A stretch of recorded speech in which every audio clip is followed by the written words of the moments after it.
नमः शिवाय दोस्तों, स्वागत है आपका फिर से एक बार हमारे चैनल वर्ल्ड ऑफ हैप्पीनेस में। तो दोस्तों, आज सूर्य अष्टम भाव की बात करेंगे। अष्टम भाव जो कि बहुत ज़्यादा कॉम्प्लिकेटेड भाव है, डेथ हाउस है, इंसान की मृत्यु का घर।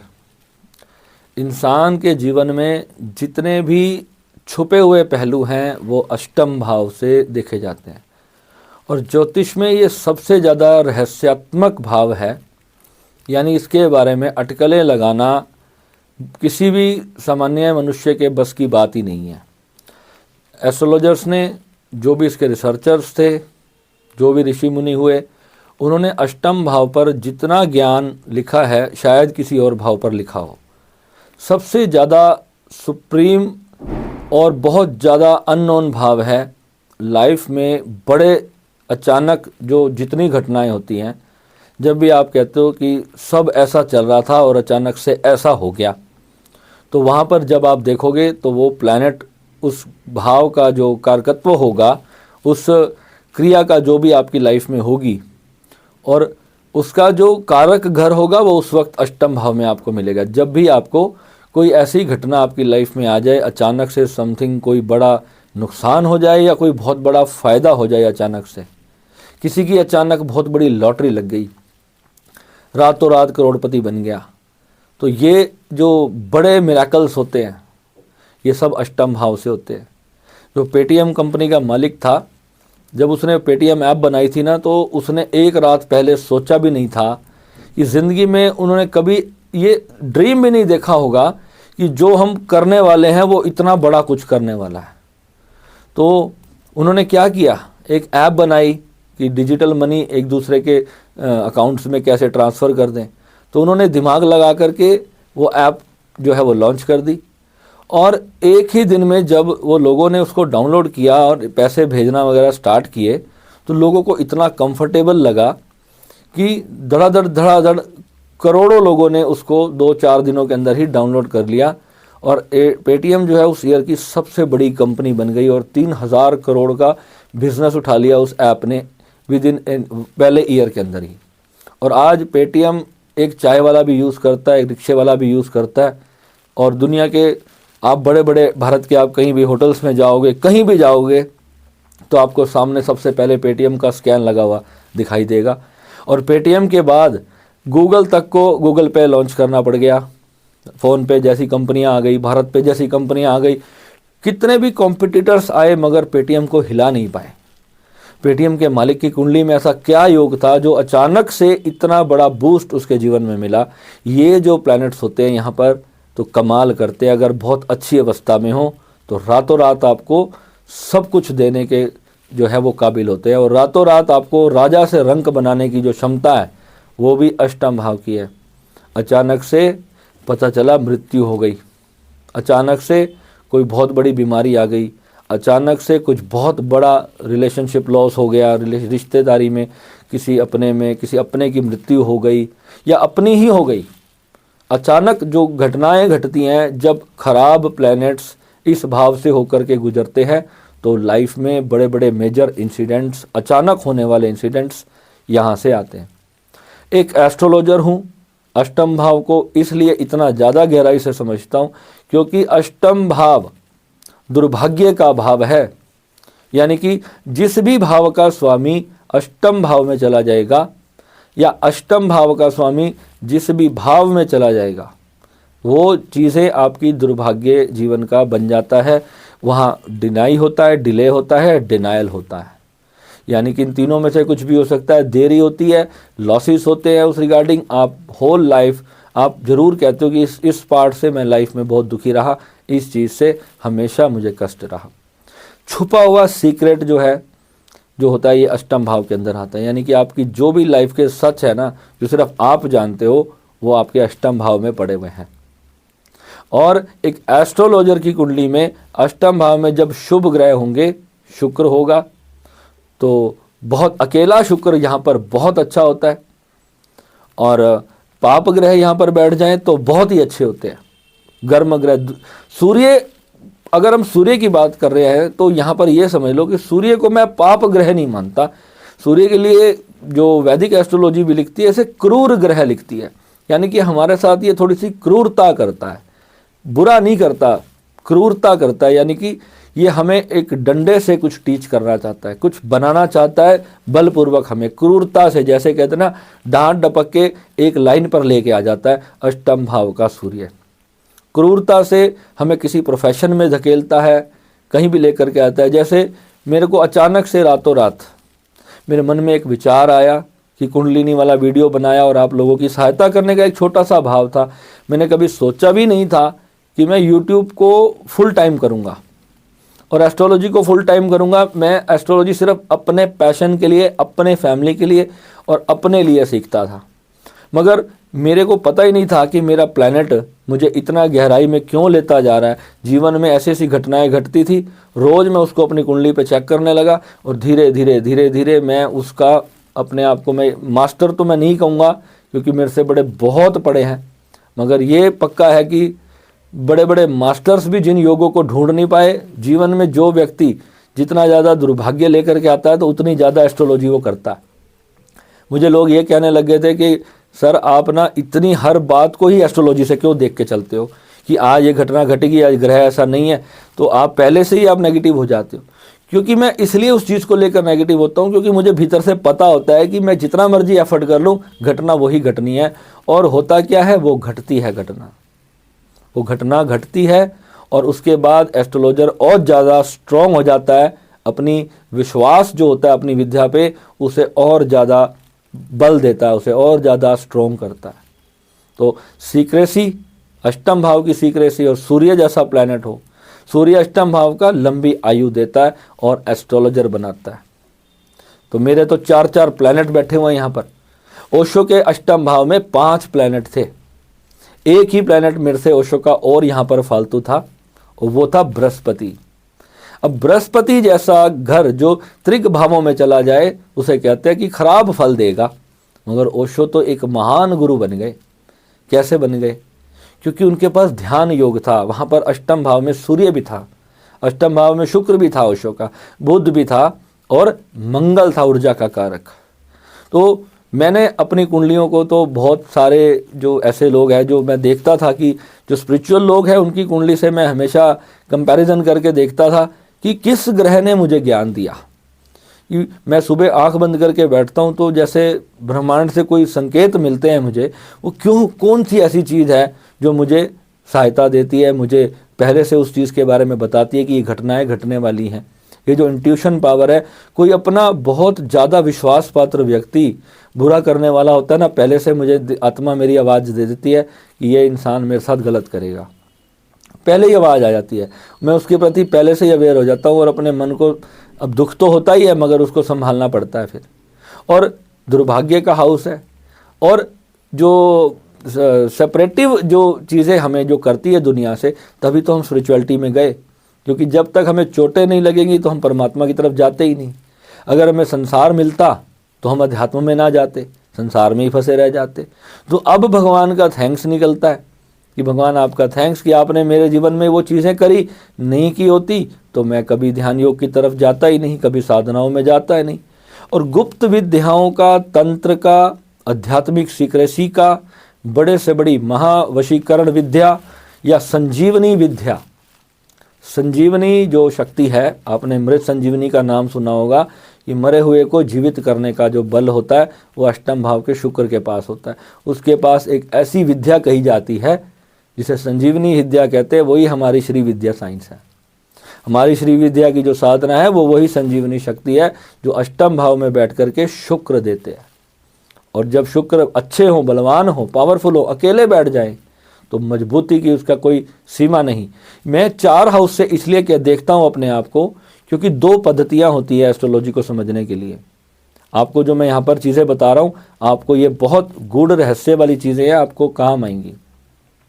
क्योंकि लाल किताब में एक जिक्र आता है कि भाव, ग्रह 9वें भाव में बैठा है और अष्टम से बोल रहा है।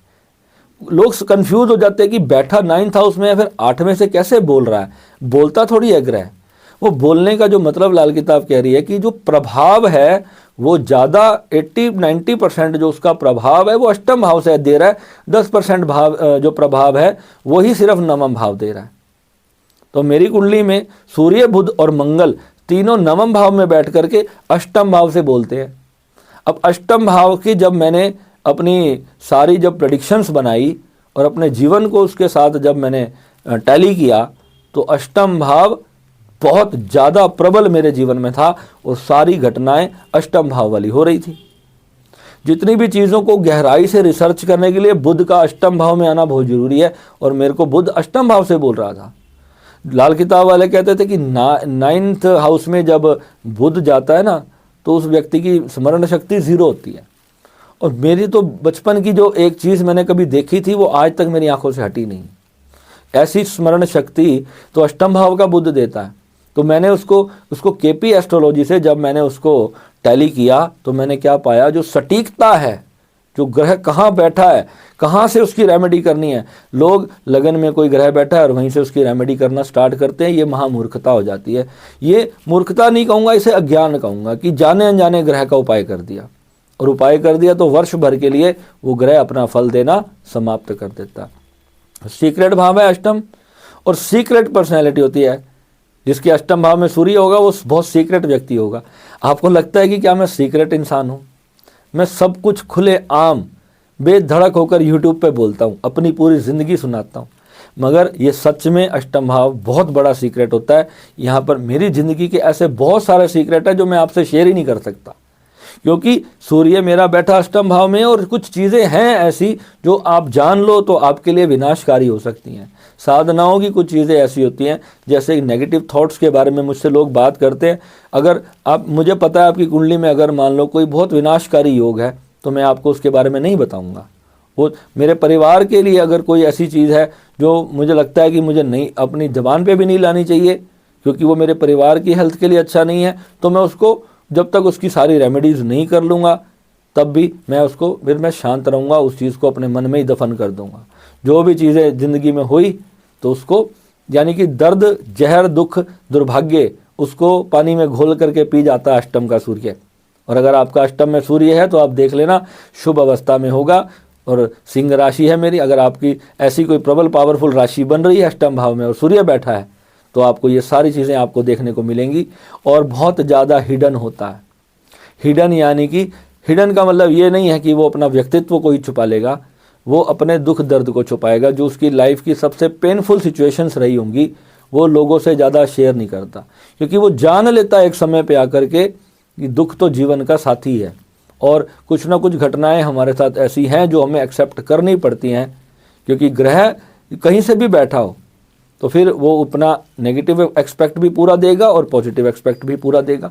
अब ये अष्टम भाव का सूर्य नॉन चीटर होता है, किसी को भी धोखा नहीं देता। ये इसकी सबसे प्यारी बात होती है।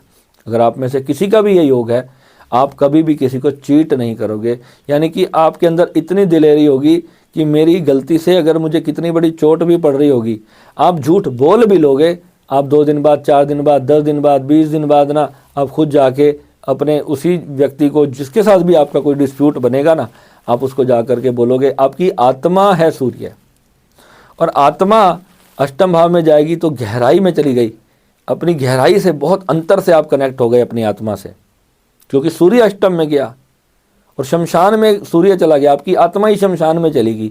यानी आपका ध्यान 24 घंटे मृत्यु के रहस्यों में रहेगा कि मृत्यु क्या है, मृत्यु को जानना ही है, और जब तक मृत्यु को जान नहीं लोगे तब तक आपको चैन ही नहीं पड़ेगा। ये है अष्टम भाव का सूर्य।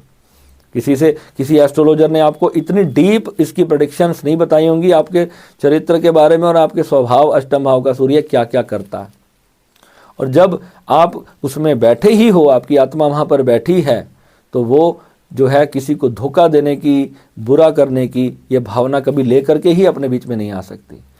अगर आपने किसी को अपने पैसे उधार दे दिए, आप देखना कि आप ना आपको बड़ा बुरा फील होगा उससे अपने ही खुद के पैसे मांगने में। आप जरा भी उसके ऊपर दबाव नहीं बना पाओगे, और जैसा भी उसने किया तो आप बस माफ़ करते चले जाओगे, ये प्रवृत्ति बनती जाएगी, क्योंकि इसने आपको स्पिरिचुअलिटी की एक बहुत बड़ी अवस्था पे लेकर के जाना है। ये सूर्य का यहाँ पे कमिटमेंट है। और दीर्घ आयु देनी है, तो अंदर से जब तक आप हैप्पी नहीं रहोगे तो फिर दीर्घ आयु कैसी होगी। जो व्यक्ति दुखी होता चला जाएगा, बहुत ज़्यादा कष्ट में चला जाएगा, तो वो तो लंबी आयु का मालिक हो ही नहीं सकेगा, वो तो टेंशन डिप्रेशन में चला जाएगा। तो चंद्रमा यहाँ पर नहीं होना चाहिए। चंद्रमा यहाँ पर बहुत ख़राब करता है, मगर लोग शमशान के मंदिरों में जा के दूध चढ़ा करके खुद अपने चंद्र की ऊर्जा को अष्टम में पहुँचाने का काम करते हैं। ये लाल किताब वाले आपको कुछ भी उपाय देते हैं, आप करने लग जाते हो। सोचा करो कि मेरा ये जा कहाँ रहा है, इससे मेरे को होने क्या वाला है, इससे मेरी लाइफ में बदलना क्या वाला है, ये किस भाव में, ये जो उपाय मैं कर रहा हूँ इसका ग्रह जो है ये किस भाव में जा करके फिर मेरे को रिजल्ट जो है जा करके देगा। तो अब पैसे तो आप किसी से मांग नहीं पाओगे, और अपने अगर आपको किसी के देने हैं ना तो आपको नींद नहीं आएगी उसके पैसे दिए बिना। कमाल की बात यह है, अगर आपको किसी के पैसे देने हैं तो आपको चैन नहीं पड़ेगा कि भैया उसके पैसे देने हैं, और रातों रात भर सोचते रहोगे कि कब मैं कहीं से पैसे कमाऊं और इस बंदे का मुझे कर्ज देना है तो मैं इसको फटाफट से निपटाऊं जा करके। रख ही नहीं पाओगे आप किसी का पैसा। आप उसको 500 टाइम्स पे करने की कोशिश करोगे, उसको उसकी वर्थ देने की कोशिश करोगे। ये है अष्टवें घर का सूर्य।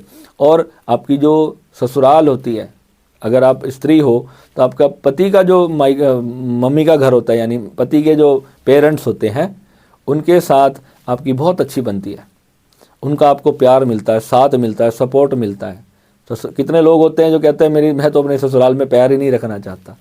तो अष्टम भाव के सूर्य के लोग अपने ससुराल वालों को भी जो है ना अपने माता पिता की तरह ट्रीट करते हैं, और ससुराल वाले चाहे कैसे भी हों फिर वो भी उनको फिर अपने बेटे की तरह ट्रीट करने लग जाते हैं, क्योंकि उनको देर सवेर पता चल जाता है कि ये बंदा सही है, बस थोड़ा सा एंग्री है, थोड़ा सा मुँह फट है, क्योंकि सूर्य बैठा है ना वहाँ पर। ससुराल से कनेक्टेड हाउस है, और सूर्य जैसा प्लैनेट होगा तो वो सूर्य के अंदर एक थोड़ी सी क्या है, दबंगी रहती है। दबंगी होगी तो व्यक्ति को सच झूठ से परहेज नहीं होता, वो जो भी बात होती है वो खुल के बोलने का साहस करता है वहाँ पे। और अगर अपने फादर की या अपने फादर इन लॉ की एडवाइस लेकर के कोई भी काम करोगे तो बहुत बढ़िया रहेगा।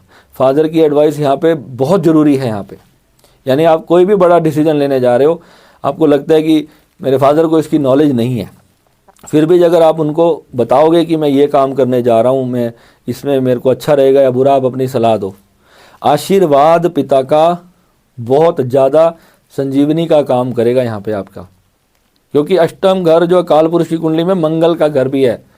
तो मंगल होता है ऊर्जा का कारक, और ऊर्जा अगर आपको चाहिए तो पिता ही ने ही तो आपको जीवन दिया है।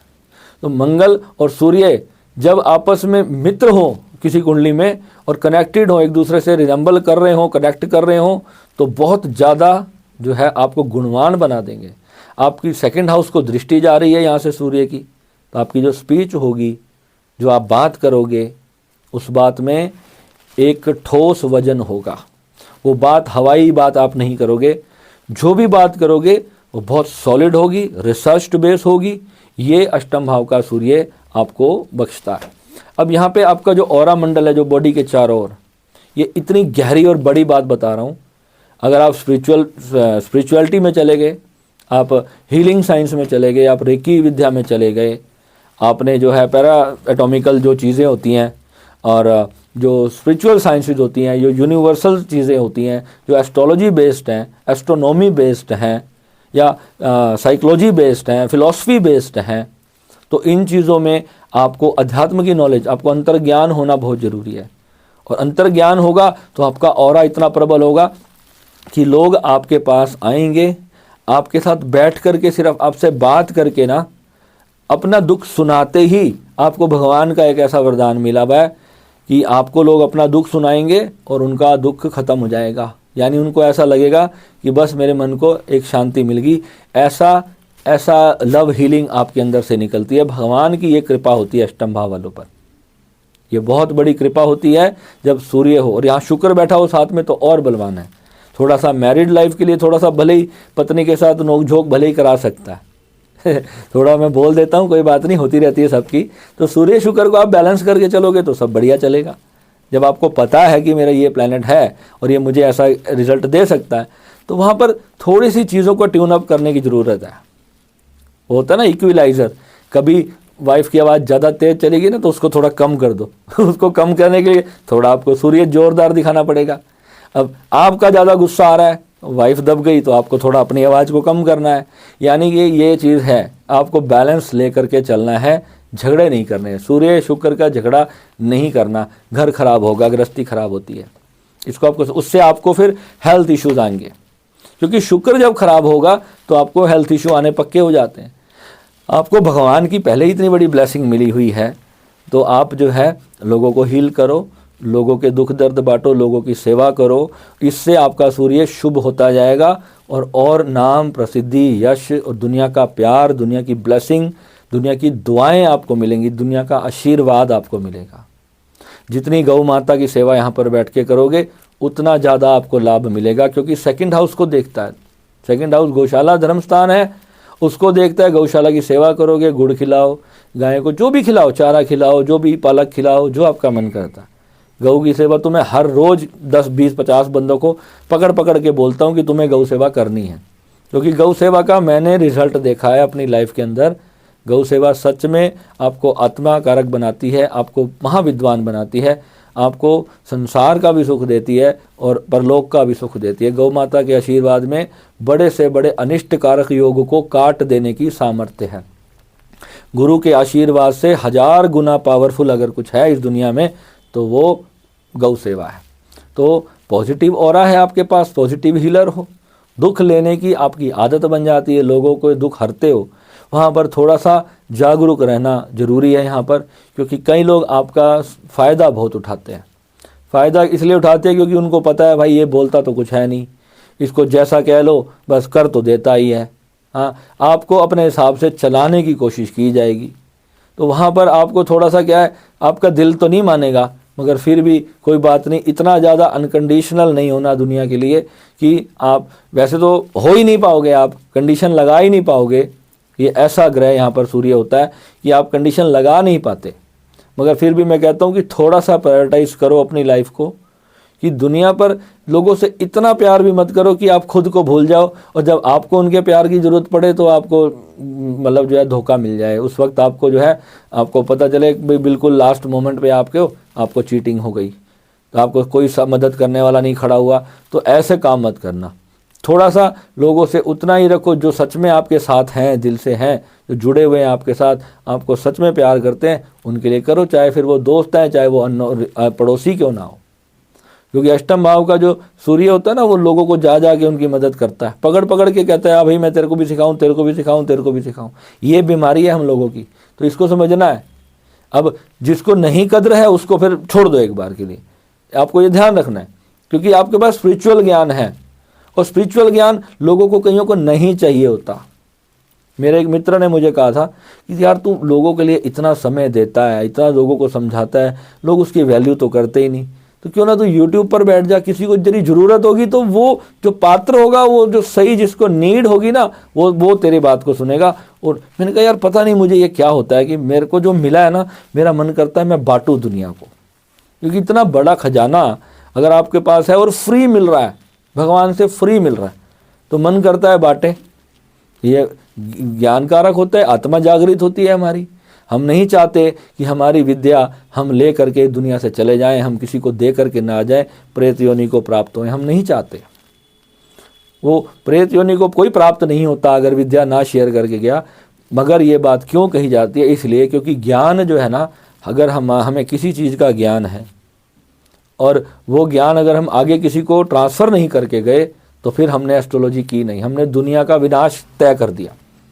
अगर मान लो सपोज करो एक रसगुल्ला बनाने की कला अगर हमारे जो बड़े थे उन्होंने हमें नहीं दी होती, तो क्या हमारा मुंह मीठा हो सकता, क्या हम कभी रसगुल्ला खा सकते? ऐसे ही एस्ट्रोलॉजी, ऐसे ही सारा ज्ञान है, ऐसे ही अध्यात्म है, ऐसे ही ध्यान योग है, ऐसे ही जितनी साधनाएं हैं ना।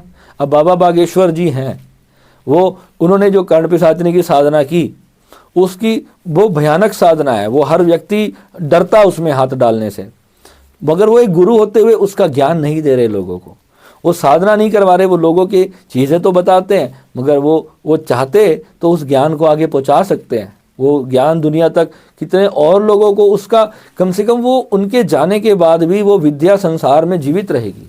मगर ये लोग होते हैं ना जो अपने लिए सोचते हैं, तो अपना ही उनको नाम मान प्रतिष्ठा चाहिए होती है, वो लोगों को ज्ञान देने की कोशिश नहीं करते।